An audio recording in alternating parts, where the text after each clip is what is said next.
Le gouvernement autorise la prorogation de l'état d'urgence. C'est pour favoriser le bon déroulement des opérations militaires et contribuer à l'instauration et au maintien d'un climat social apaisé au Mali.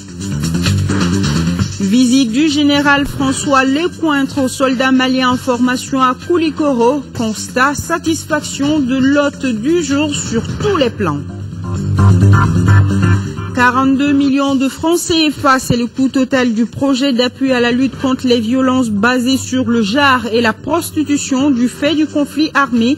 Lancé à Kona en 5e région, le projet ambitionne de contribuer à l'amélioration des conditions de vie des victimes. Bonsoir et merci de votre présence. Bonsoir à vous également, Ibrahima Djambélé. Bonsoir, Nyanya Aliou Traoré. Avec vous donc le Conseil des ministres. Tout à fait. Mesdames et messieurs, bonsoir. Au chapitre des mesures législatives, sur présentation du ministre de l'administration territoriale, de la décentralisation et de l'aménagement du territoire, le Conseil des ministres a adopté un projet de loi autorisant une deuxième prorogation de l'état d'urgence. Suite à la recrudescence de l'insécurité sur toute l'étendue du territoire national, se traduisant par des atteintes graves à l'ordre public, des menées subversives de nature à compromettre la sécurité intérieure, le gouvernement a instauré l'état d'urgence sur l'ensemble du territoire national à compter du 13 janvier 2013 pour une durée de 10 jours. La mise en œuvre de cette décision a favorisé le bon déroulement des opérations militaires pour la libération des régions nord occupées et contribué à l'instauration et au maintien d'un climat social apaisé dans notre pays. Tous les objectifs n'ayant pas été atteints au 22 janvier, conformément à l'article 72 de la Constitution, la loi numéro 2013-04 du 23 janvier 2013 est intervenue pour proroger l'état d'urgence jusqu'au 22 avril 2013. Le présent projet de loi autorise une deuxième prorogation de l'état d'urgence. Au chapitre des mesures réglementaires sur le rapport du ministre du Logement, des Affaires foncières et de l'Urbanisme, le Conseil des ministres a adopté un projet de décret portant affectation au ministère de la Défense et des anciens combattants des parcelles de terrain dans la région de Kayes, Koulikoro, Sikasso et Ségou. L'affectation de ces parcelles de terrain qui abritent déjà les services et infrastructures des forces armées, de la gendarmerie nationale et de la garde nationale permettra de les sécuriser et de conférer un statut légal à leur occupation. Au chapitre des mesures individuelles, le Conseil des ministres a procédé aux nominations suivantes au titre du ministère de la Sécurité intérieure et de la Protection civile. Directeur général de la police nationale, inspecteur général de police Alioune Badra Diamoutene. Directeur des ressources humaines, contrôleur général de police Mfali Dambélé. Inspecteur en chef des services de sécurité et de protection civile. Inspecteur général de police Marie-Claire Diallo. Inspecteur des services de sécurité et de protection civile, colonel-major Adama Dambélé. Au titre du ministère de la Santé, directeur de l'Agence nationale d'évaluation des hôpitaux, M. Bakary Diarra, médecin. Au titre du ministère du Commerce et de l'Industrie, conseiller technique, M. Mahaman Assouman Touré, inspecteur des services économiques. Directeur général du Bureau de restructuration et de mise à niveau des entreprises industrielles, M. Mamadou Keita, ingénieur de l'industrie et des mines. Directeur des finances et du matériel, M. Madi Baba Diakité, inspecteur des services économiques. Coordinateur du Centre de promotion et d'appui des systèmes financiers et décentralisés, M. Cheikh Mohamed Thiam, professeur. Au titre du ministère de l'Artisanat et du Tourisme, conseiller technique, M. Samba Thiam, administrateur des arts et de la culture, inspecteur à l'inspection de l'artisanat et du tourisme, M. Al-Hadou Koïta, administrateur des arts et de la culture. Directeur des finances et du matériel, M. Bakary Boiré, inspecteur des services économiques. Au titre du ministère de l'Action humanitaire, de la solidarité et des personnes âgées, directeur des finances et du matériel, M. Konima Diarra, inspecteur des services économiques. Au chapitre des communications, au titre du ministère de la Justice, le Conseil des ministres a examiné une communication relative aux conclusions de l'examen du rapport du Haut Commissariat aux droits de l'homme relatif à la situation des droits de l'homme au Mali. Le rapport du Haut Commissariat des Nations Unies aux droits de l'homme relatif à la situation des droits de l'homme au Mali a été soumis à l'examen du Conseil des droits de l'homme des Nations Unies lors de la 22e session ordinaire tenue à Genève du 25 février au 22 mars 2013. Le rapport qui couvre la période du 17 janvier au 20 novembre 2012 fait la genèse de la crise multidimensionnelle qui a engendré de graves violations des droits de l'homme, surtout dans la partie septentrionale de notre pays. Il met en exergue les violations graves des droits de l'homme qui ont été commises depuis les attaques contre l'armée malienne par le MNLA, AQMI, Ansardine et le Moujao en janvier 2012. Il met notamment en relief les exécutions sommaires, les viols, les violences contre les femmes, les actes de torture, les recrutements d'enfants soldats, les atteintes aux droits à l'éducation, à la santé et à la destruction des sites culturels et religieux. Le Haut Commissariat a par ailleurs évoqué des violations des droits de l'homme commises dans la partie sous contrôle gouvernemental et les allégations d'exactions et de représailles imputables aux forces armées. À l'examen des conclusions du rapport et des recommandations du Conseil des droits de l'homme, le gouvernement a réaffirmé son attachement indéfectible aux valeurs universelles des droits de l'homme, son engagement à vérifier les allégations d'exactions et à lutter contre l'impunité. Il a également réaffirmé sa ferme détermination à diligenter les enquêtes et procédures appropriées pour tous les cas de violation des droits de la personne humaine. Le gouvernement s'est engagé à mettre en œuvre les recommandations du Conseil pour promouvoir le respect des droits de l'homme dans notre pays. Un rapport actualisé sur la situation des droits de l'homme au Mali sera présenté par le Haut Commissariat des droits de l'homme lors de la 23e session du Conseil des droits de l'homme des Nations Unies. Ce sera en juin 2013. Nyanya Alou, voilà ce qu'on pouvait retenir du Conseil des ministres de ce mercredi. Et je pense qu'on va vous garder encore un tout petit peu avec nous sur ce plateau. Bien avec sûr. vous également, le décret portant nomination des commissaires de la Commission Dialogue et Réconciliation. Tout à fait, Nyanya. Le président de la République, vu la Constitution, vu le décret numéro 2013-212 PRM du 6 mars 2013 portant création, organisation et modalités de fonctionnement de la Commission Dialogue et Réconciliation, vu le décret numéro 2013-308 PRM du 2 avril 2013 fixant les avantages accordés aux membres et au personnel de la Commission Dialogue et Réconciliation, décrète. Article 1er. Les personnes dont les noms suivent sont nommées commissaires de la Commission Dialogue et Réconciliation.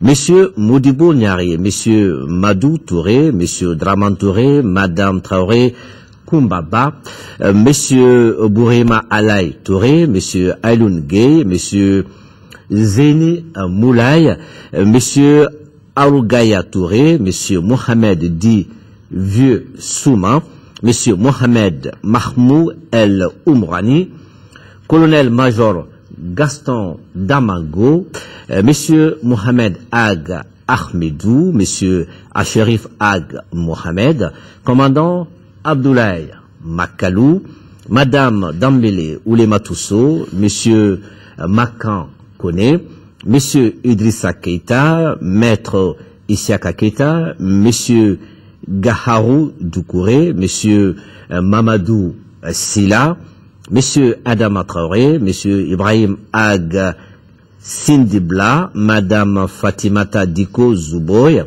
Madame Ouattara Nana Kadidja Traoré, Madame Diara Mariam Savané, Monsieur Moulay Ahmed Ould Moulay Rigani, Madame Traoré Nana Sissako, Monsieur Mohamed Fall Ould Mohamed, Monsieur Chekoumar Tidjani Soumano, Colonel Mohamed Abdrahman Meidou. Article 2. Le présent décret sera enregistré et publié au journal officiel. À vous, Nyanya. Merci. C'est tout? Merci, oui, c'est tout pour aujourd'hui. C'était un peu particulier quand même après le Conseil des ministres. Voilà, et bonne suite. Merci. On vous le disait hier, le Premier ministre Django Sissoko était à Banamba pour rencontrer les forces armées nigérianes de la MISMA. Une visite que le Premier ministre a mise à profit pour discuter avec le commandement militaire.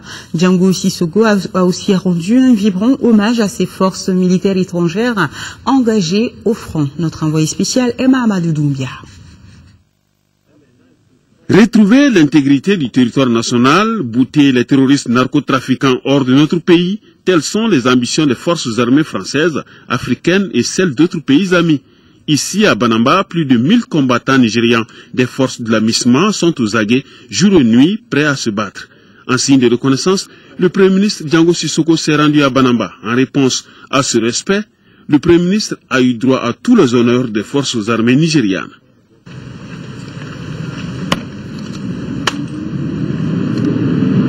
I have your permission to dismiss the guard, Your Excellency.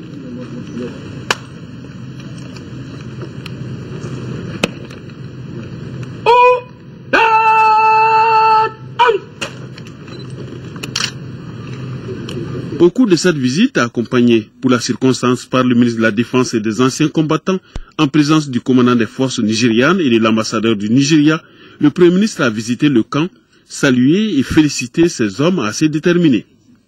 Je suis venu effectivement rendre visite au contingent nigérian de la MISMA. J'ai trouvé ici un climat qui me rassure. Trouver ce contingent s'est adapté très rapidement aux conditions du milieu. Il s'est parfaitement entendu avec et les populations de Banamba et les autorités administratives de la région de Koulikoro. La signature du livre d'or par le Premier ministre Django Sissoko est aussi une félicitation et une reconnaissance qui a tout son sens, appuyée par la remise symbolique de bœufs aux troupes. C'est la satisfaction que j'ai éprouvée à l'issue de cette visite. C'est ce que j'ai écrit dans le livre d'or et j'ai remercié évidemment le contingent nigérian. Je l'ai fait au nom, comme je l'ai dit tout à l'heure, du peuple malien, du président de la République, de toutes les institutions du Mali et à mon nom propre. La visite aux notabilités qui ne ménagent aucun effort pour soutenir ces forces amies de la MISMA a mis fin à cette visite du Premier ministre Django Sissoko à Banamba. Le ministre des Affaires étrangères et de la coopération internationale, Tchema Hubert Koulibaly, a pris part aux travaux de la 14e session extraordinaire du Conseil exécutif de l'Union africaine tenue le 8 avril 2013 à Addis Abeba. Au cours de la dite session, les ministres des Affaires étrangères du continent ont examiné et adopté, entre autres, le programme des festivités du cinquantenaire de l'OUA, dont la célébration aura lieu le 25 mai, et le document sur le thème du cinquantenaire, panafricanisme et renaissance africaine. À marge des travaux, le ministre Tchema Koulibaly a également eu des rencontres bilatérales avec certains de ses homologues. Le nouveau directeur général de la Sotelma Malitel a été reçu ce matin par le président du Conseil économique, social et culturel. Entre les deux personnalités, les échanges ont porté essentiellement sur la nouvelle politique de la Sotelma Malitel. Écoutons Mohamed Merchid au micro de Agibou Koulibaly. C'est une visite de courtoisie. Depuis que j'ai pris les rênes de Malitel, le 1er mars exactement de cette année, j'ai décidé de faire le tour des institutions, des autorités et des élus, histoire de me présenter, mais également faire connaissance avec les responsables et leur faire part, je dirais, de ma disponibilité et également, je dirais, demander leur soutien nécessaire pour que je puisse réussir ma mission à la tête de Malitel. Et quelles sont vos ambitions pour votre nouvelle fonction au niveau de Malitel? Alors mes ambitions sont énormes. D'abord, c'est de, je dirais, consolider tout ce qui a été atteint comme résultat jusqu'à maintenant, et Dieu sait qu'ils sont nombreux, de faire en sorte à ce qu'on puisse continuer sur la même lancée, et de faire en sorte à ce que la Sotelma, Malitel, puisse se développer davantage, et pourquoi pas, je dirais, rayonner au-delà même des frontières, suivre le modèle d'un des opérateurs de la sous-région qui est toujours cité comme exemple. En tout cas, j'ai pris l'engagement de travailler aux côtés des équipes de Malitel Sotelma, d'ailleurs ces équipes que j'ai trouvées fantastiques, très fiers d'appartenir à ce groupe et également très motivés pour épouser les nouvelles orientations et faire en sorte à ce qu'on puisse atteindre l'objectif que vient de signaler. Un mot de justice du début de la guerre contre les terroristes à la date d'aujourd'hui. Environ 200 personnes suspectées ont été arrêtées par l'armée malienne et ses alliés au nord du Mali. Plusieurs chefs d'inculpation ont été retenus contre ces présumés coupables.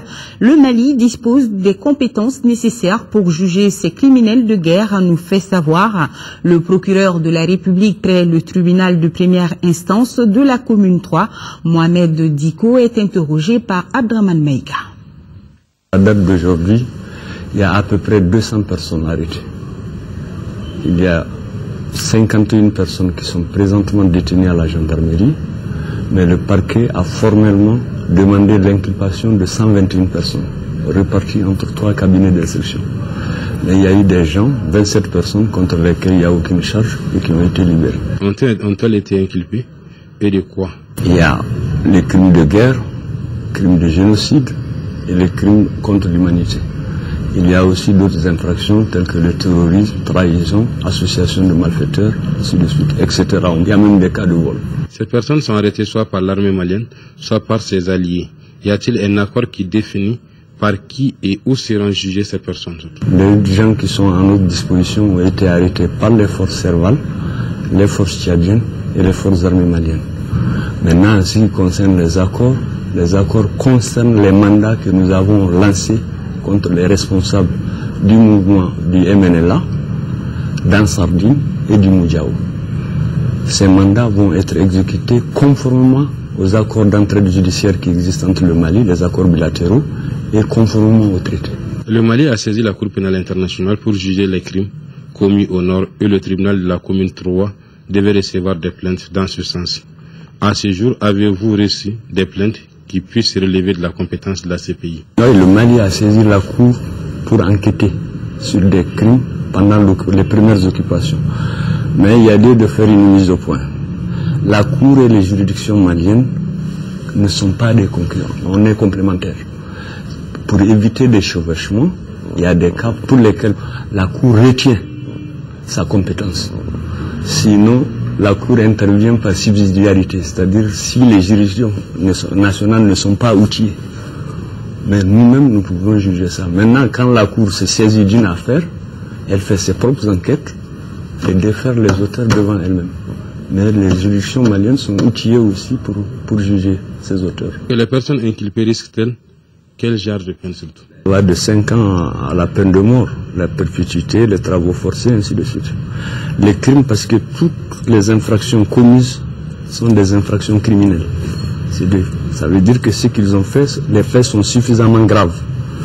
Donc c'est la cour d'assises, ainsi de suite. Donc la cour d'assises, les peines commencent de 5 ans jusqu'au-delà, jusqu'à la peine capitale. Ce jugement se fera conformément à notre code pénal et aux règles de procédure, notre code de procédure pénale. Voilà, à signaler que la traque contre les terroristes continue. Plus de performances donc sur le terrain. Direction Koulikoro, des soldats de l'armée malienne sont en pleine formation et c'est là grâce à l'accompagnement de la mission européenne. C'est le général François Lecointre, chef de la mission de formation, qui s'est rendu sur le terrain aujourd'hui pour suivre les exercices de combat du 1er bataillon de l'armée malienne. Il s'est dit satisfait selon notre correspondant à Koulikoro, Seydou Traoré. Par cette première visite sur le champ d'entraînement, le chef de la mission européenne de formation de l'armée malienne est venu toucher du doigt les vraies réalités du processus de reconstruction de notre armée en cours. Général François Lecointre s'est rendu en brousse au chevet des 675 éléments du groupement tactique interarmes Jetia Waraba, une troupe aujourd'hui répartie en différentes compagnies avec les appellations d'Amonzon, Babemba et Sundiata. Après plus d'une semaine d'entraînement intensif, le visiteur du jour a trouvé les experts européens et leurs équipes à l'étape de la réduction de résistance et les missions de reconnaissance. Au commandement du Jetia Waraba, la formation se passe comme programmé. La troupe se porte bien, la formation a bien débuté par l'évaluation. Les éléments ont été évalués individuellement, on a situé les insuffisances. Là, on a commencé la formation individuelle. Le renforcement musculaire, c'est des gens qui apprennent maintenant le contenu de leur formation, c'est-à-dire qui sont dans la pratique, qui font le drill, qui cherchent à savoir comment contourner l'objectif, comment monter, comment vraiment bien faire leur mission. Donc les gens sont vraiment motivés, ils sont déterminés, ils ont beaucoup d'enthousiasme. Et tout se passe bien. D'abord pour avoir un premier contact avec le bataillon du lieutenant-colonel Sanogo, le bataillon Waraba, leur dire à quel point je suis satisfait, fier d'eux et à quel point j'ai confiance en eux pour réussir leur instruction. Et puis voir avec les instructeurs européens et de voir quelles sont les difficultés, les problèmes qui se posent à eux en termes d'équipement ou de déroulement de l'instruction. 100 instructeurs formateurs de cette nationalité européenne assurent cette première étape de formation de 4 bataillons de l'armée malienne. Face aux instructeurs et soldats maliens, François Lecointre a mis l'accent sur le respect des principes, le chemin, la manœuvre, l'itinéraire, entre autres. Au centre d'instruction Boubacar Sarassi de Koulikoro, un détachement de liaison de l'état-major général des armées est disponible pour rendre compte des préoccupations des différents groupements. Il existe aussi au sein de ces JTA un détachement de commandos et de l'armée de l'air.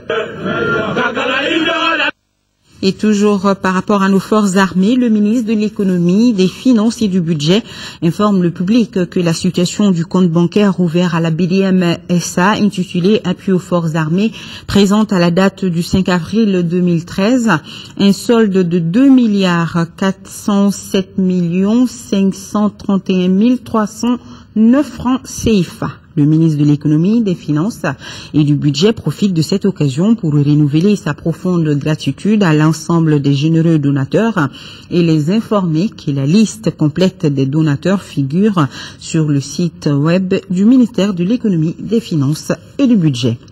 Plus de 21 milliards de francs CFA, c'est le montant que le Comité international de la Croix-Rouge, CICR, entend mobiliser pour la poursuite de ses opérations au Mali, une rallonge budgétaire qui porte à quelques 42 milliards de francs CFA le budget consacré par le CICR à notre pays depuis le début de la crise. C'est l'une des principales informations que l'on peut retenir de la conférence de presse donnée par l'organisation cet après-midi. Mohamed Diarra. Elle avait tout l'air d'une rencontre de synthèse, cette conférence de presse. Conférence au cours de laquelle le directeur adjoint aux opérations du Comité international de la Croix-Rouge a fait le compte-rendu de la mission qu'il a effectuée dans les régions du nord du Mali. Une mission qui lui a permis de découvrir les réalités des populations vivant dans cette localité.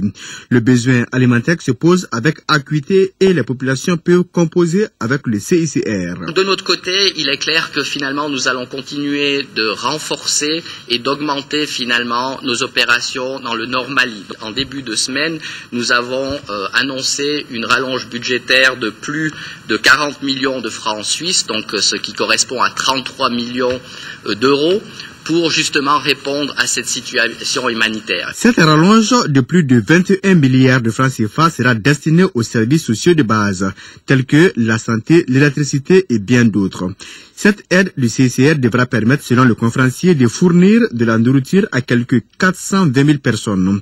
La situation des prisonniers de guerre préoccupe aussi le CICR et c'est la raison pour laquelle il a signé un accord avec le gouvernement malien. Le but est de lui permettre d'avoir facilement accès aux lieux de détention. On a le droit de visiter tous les lieux de détention, on a le droit de s'entretenir en privé, donc sans témoin avec finalement les détenus que l'on rencontrera, on a le droit de les enregistrer et de les suivre si on estime qu'ils sont peut-être à risque de problèmes de protection.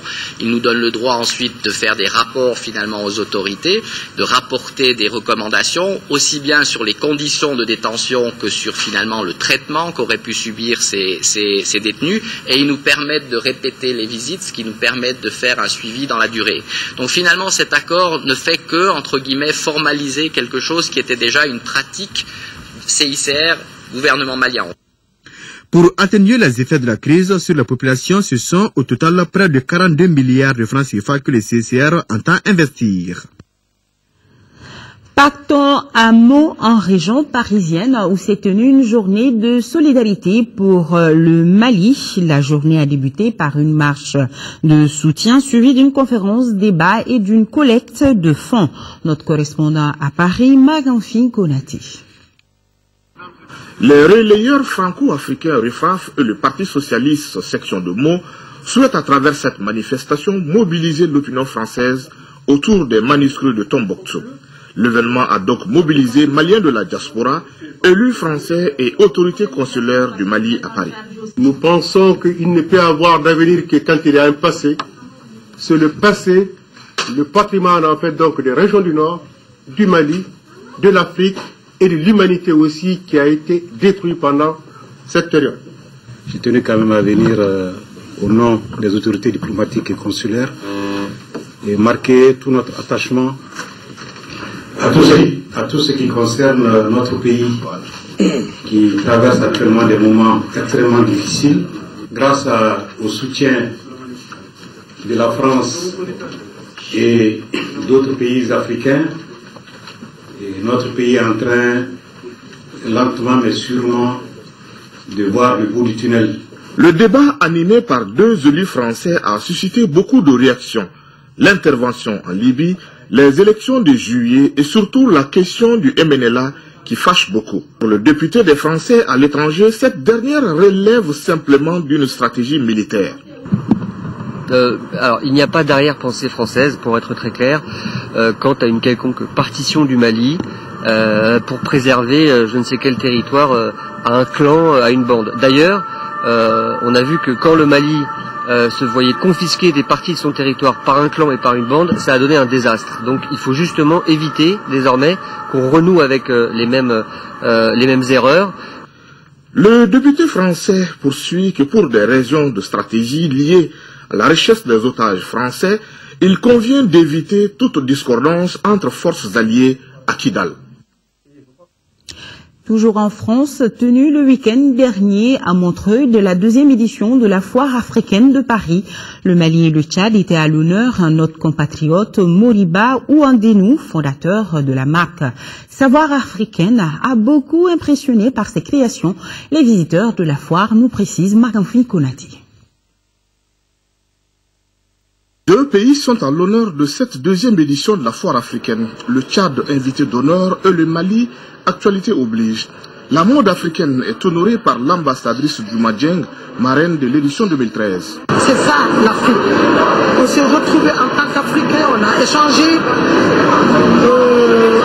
on a montré notre savoir-faire et c'est très très très important. Et d'union entre les peuples, l'art est aussi vecteur de paix, d'où la solidarité envers le Mali. Quand il y a des problèmes dans un pays, les touristes n'y vont plus. Les artisans avec qui nous travaillons, qui sont nos ouvriers, qui nous aident à produire tellement de choses, des accessoires pour notre mode, se trouvent dans beaucoup de difficultés. Et ça m'a poussé à dire, sollicite ton pays, sollicite les artisans africains, et que le monde entier sache que nous sommes unis, que l'Afrique est unie, et que nous sommes unis même dans les difficultés. Sous l'égide de la Fédération nationale des artisans du Mali, FNAM, le Mali expose son savoir-faire dans 4 domaines. le bogolan, le basin, la maroquinerie et l'encens. L'édition est une belle opportunité pour ses créateurs. Les échanges se font entre Africains, entre Français, entre Afro-Caraïbéens, parce que c'est ça la diversité. Et nous sommes là, cette première édition nous a inspirés. Autre fait marquant de cette édition 2013, l'attraction autour des produits Moriba. Ce Malien installé à Strasbourg a séduit les visiteurs avec ses tisanes et autres produits alimentaires.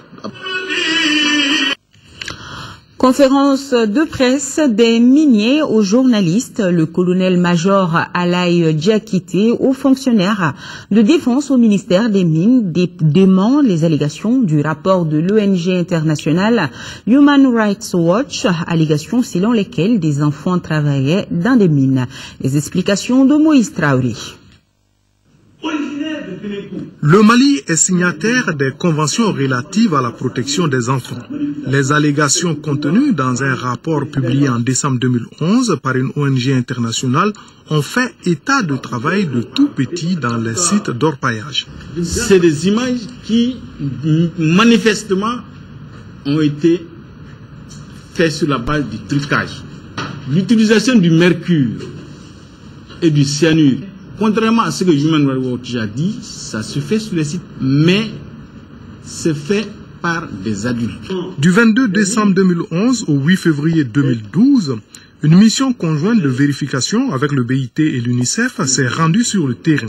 16 sites ont été visités dans les zones de Kangaba, Kenyeba et Sikasso. Il y a une organisation sociale qu'on appelle le Tamboloma. Le Tamboloma est chargé de la sécurité du placeur. Entre parenthèses, il y a un certain nombre d'interdits. Il y a, si vous voulez, un code de conduite dans tous les placeurs. Si l'auteur du rapport décrié a utilisé des données surannées, elle a pu être induite en erreur par une ONG locale. Pourquoi l'État malien ne porte-t-il pas plainte? L'opportunité d'initier une plainte dépendra des pouvoirs publics. Enfin, les sites d'orpaillage sont placés sous la tutelle des collectivités locales. D'une conférence de presse à une autre, celle-ci était organisée par le maire de la commune 4 et président du parti LMA, Moussa Mara, après sa visite de 2 jours à Gao, a voulu partager avec l'opinion nationale ses visions sur la crise et les perspectives de sortie des crises. Compte rendu Mohamed Touré.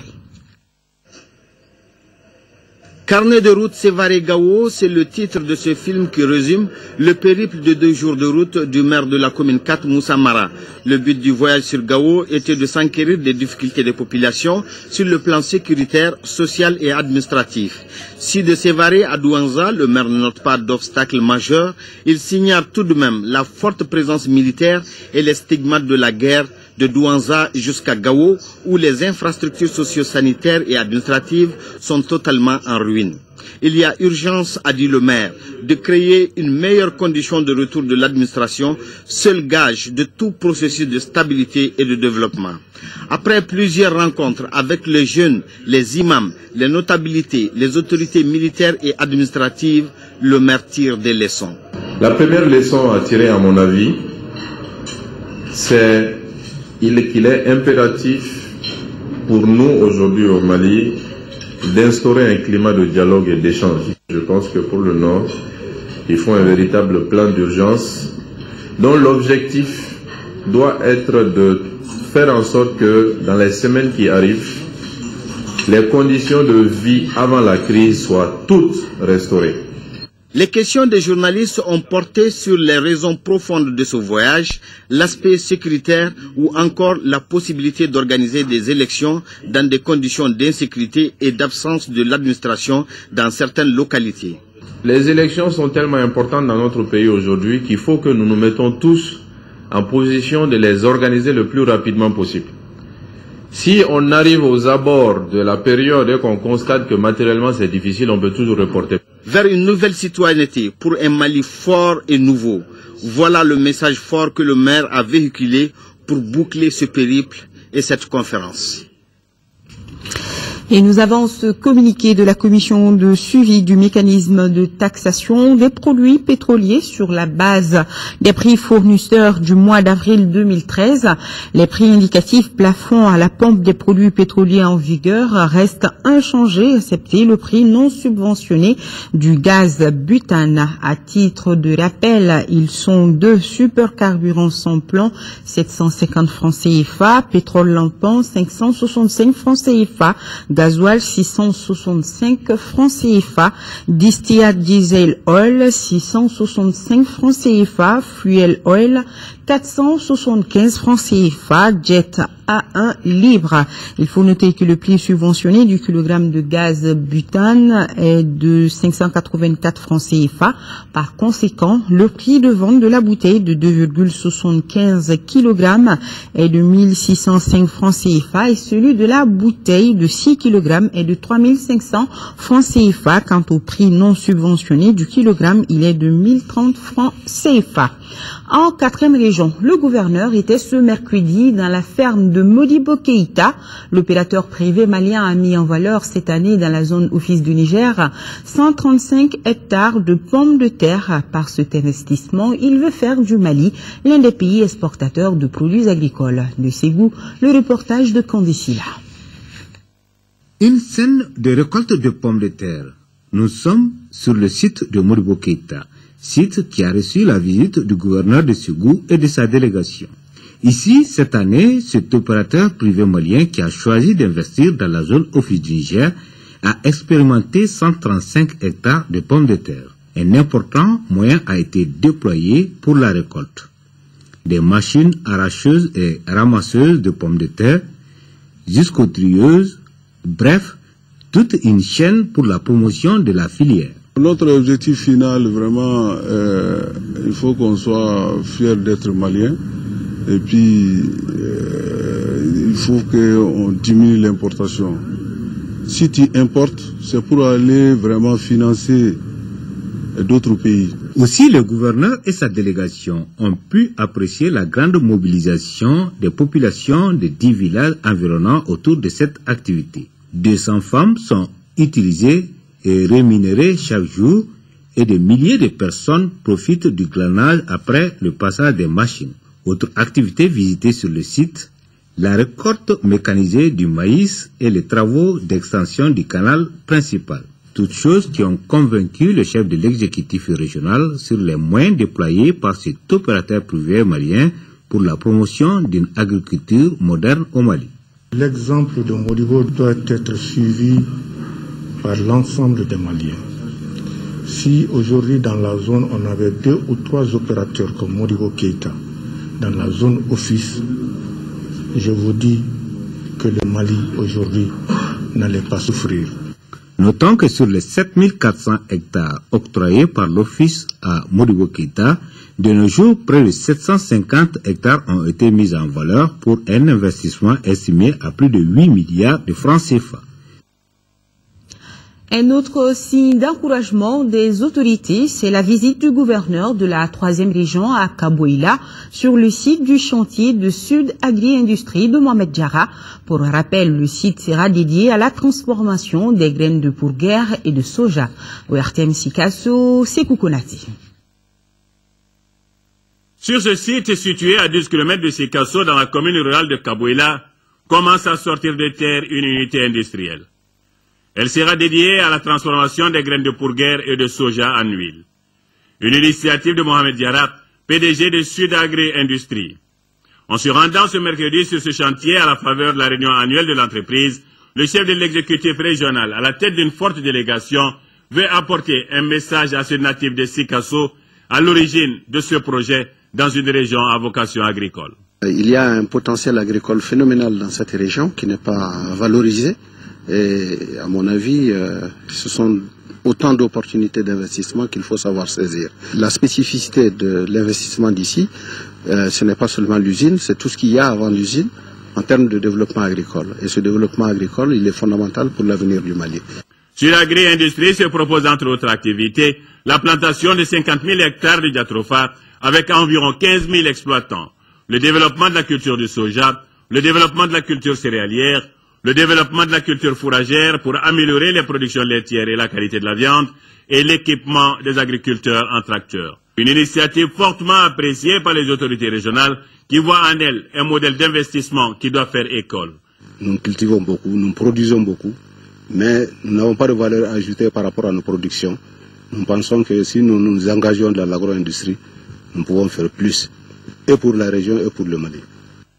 À signaler que Sudagri est une société à responsabilité des droits maliens avec un capital de 1,444 950 000 francs CFA entièrement libérés.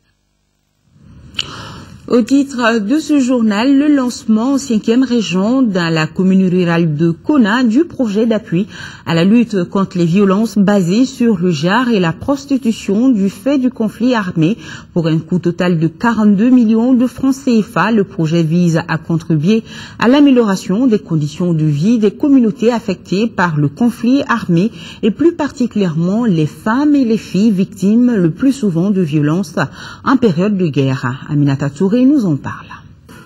Pour un coût de 42 millions de francs CFA, le projet d'appui à la lutte contre les violences basées sur le genre et la prostitution du fait du conflit armé dans la commune rurale de Kona consacre l'aboutissement d'un souhait exprimé par les populations de recevoir des appuis des différents partenaires pour minimiser les impacts de la crise. Le dit projet interviendra dans 6 villages de la commune, faisant partie des localités directement affectées par le conflit armé. La réussite de ce projet sera une réussite, car le résultat atteint contribueront à l'amélioration de façon significative la condition des femmes et des filles. Pour une durée de 11 mois, le projet contribuera à l'amélioration des conditions de vie des communautés affectées par le conflit armé, notamment les femmes et les filles. Nous sommes venus intervenir dans cette commune pour prévenir vraiment ces cas d'incidence et de deux, voir comment on peut prendre en charge ces victimes, que nous appelons survivantes dans notre approche. Elles ont besoin d'un appui psychologique, d'un appui médical, d'un appui sécuritaire ou juridique. Tenant compte des besoins multiformes des femmes et des filles en situation de crise, seule la conjonction des efforts de tous les acteurs peut enclencher plus d'impact. À signaler enfin que le projet a été financé par ONIFAM avec l'appui de ses partenaires comme la Suisse et le Royaume des Pays-Bas. Il sera exécuté par l'ONG Audi Sahel.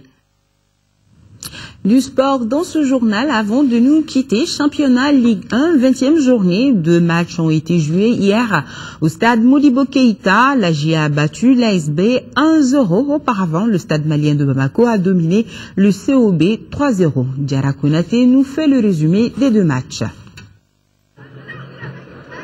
72 heures après leur brillante qualification au 8e de finale, les Blancs de Bamako confirment leur bonne forme face au COB battu 3-0. Les Olympiens ont été cueillis à froid dans cette rencontre. Le but le plus rapide de la saison est inscrit par Morimakan Koïta à la 57e seconde du match. Servi dans l'axe des buts du COB, l'attaquant stadiste ne pouvait que loger la balle au fond. La réaction des Verts ne se fera pas attendre. Ismaël Diarra, seul dans la surface de réparation, bute sur le portier stadiste. Soumaïla Diakité cesse sa place à Bosso-Moukoro suite à cet accrochage survenu à la 5e minute. Mais cela n'entame en rien le moral des Blancs de Bamako. Dominateur, le stade malien de Bamako inscrit un deuxième but d'une frappe lourde de Mamadou Koulibaly. 2-0, score à la pause. Mieux organisé en seconde période, les Verts de Bamako tiennent tête aux Blancs. C'est dans les derniers instants du temps additionnel que le stade malien de Bamako aggrave le score. Lamine Diawara, entré en cours du jeu, transforme le penalty 3-0 score final. Le stade malien de Bamako se dirige sûrement vers le titre avec 54 points. L'ASB et la GIA, 14e et 15e du classement actuel, se rencontrent en seconde heure. La première manche de cette affiche sera pauvre en occasion de but. L'engagement et la détermination ont marqué les 45 premières minutes. À la reprise, les initiatives se multiplient. La GIA se montre plus agressive, se créant de nombreuses situations de but. La Jeanne d'Arc va finalement scorer par Boubacar Sempara à la 75e minute. L'unique but de la rencontre permet à la GIA de reprendre le chemin de sortie de la zone rouge. Point final à ce journal. Demain, vous serez avec Aoué Touré pour les éditions du soir et celles du matin seront une présentation de Sierra Bachili. Je vous souhaite une excellente soirée en compagnie des programmes de l'ERTM. Visitez également notre site web www.ertm.ml. Grand merci à nos fidèles téléspectateurs de Dakar. Bonsoir à tous.